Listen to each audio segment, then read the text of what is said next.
So this first poem is was inspired by one of my students. So here it goes. I don't want to be an Indian. Words heard from the mouth of a young girl in my 5th grade class linger in my mind for so long, you think they were her last. In fact, I replay our conversation over and over in my head, but instead of focusing on her words, I think about what was left unsaid, because what do you do when the person staring back at you in the mirror looks a lot like a character in the movie, a stereotype? At least that was my thinking when I saw her raised hand and connecting 2 simple phrases. I began to understand. Mister, I saw Apocalypto. But mister, I don't want to be an Indian. The connection, like the message of the film, is clear because see, lies told through the gringo's eyes was nothing but justified genocide. In fact, the movie's unbiased as Fox News.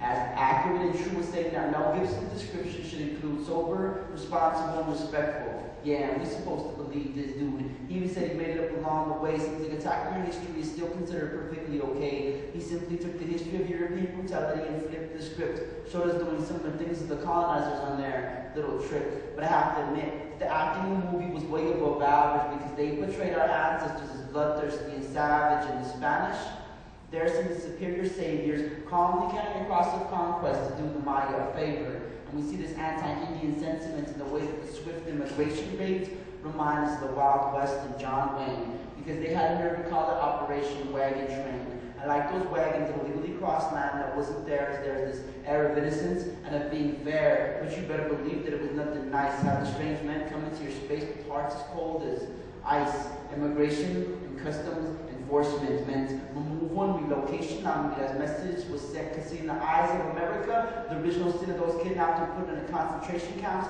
was having brown skin. In fact, many were singled out and questioned even after saying they were citizens.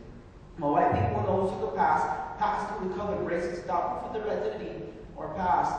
And they chose December 12th of all days to conduct these raids. After those targeted celebrated La Virgen de Guadalupe and gave her praise to the representation of Mother Earth, birth and indigenous worship of Tonantzin and the celebration of her worth. And like before, families awake in the wake of these wagons, separated and torn. Children wondering where their parents went. Wiping away tears years from now, remember as pain and fear. To this day, they continue to grieve. Best believe the message, quote, "This is now our land.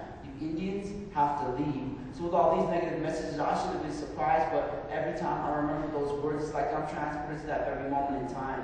I don't want to be an Indian. As she tells me, so I look into her eyes, it's those same exact opals, same color, same size. This time those are her ancestors as they watch the night sky, observing every movement of the universe while constructing poetic verse. I hear beautiful words of poetry and song coming from mouths that look a lot like hers. I see her face in theirs, stare in amazement because nothing compares to the vast knowledge, mathematics, architecture, science, and astronomy as it becomes a part of everyday reality.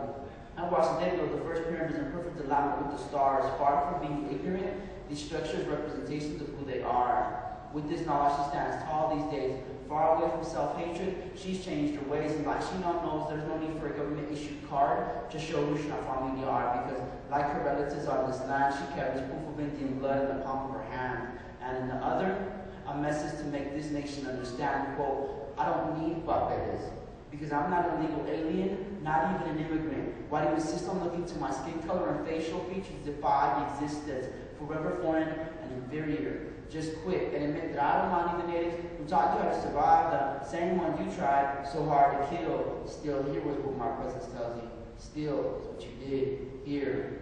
But only momentarily. See, the wounds that you inflicted upon us continue to heal. So stop trying to erase the fact that I belong to a great people, that I'm proud to be indigenous on land that's returning to us, because I never will."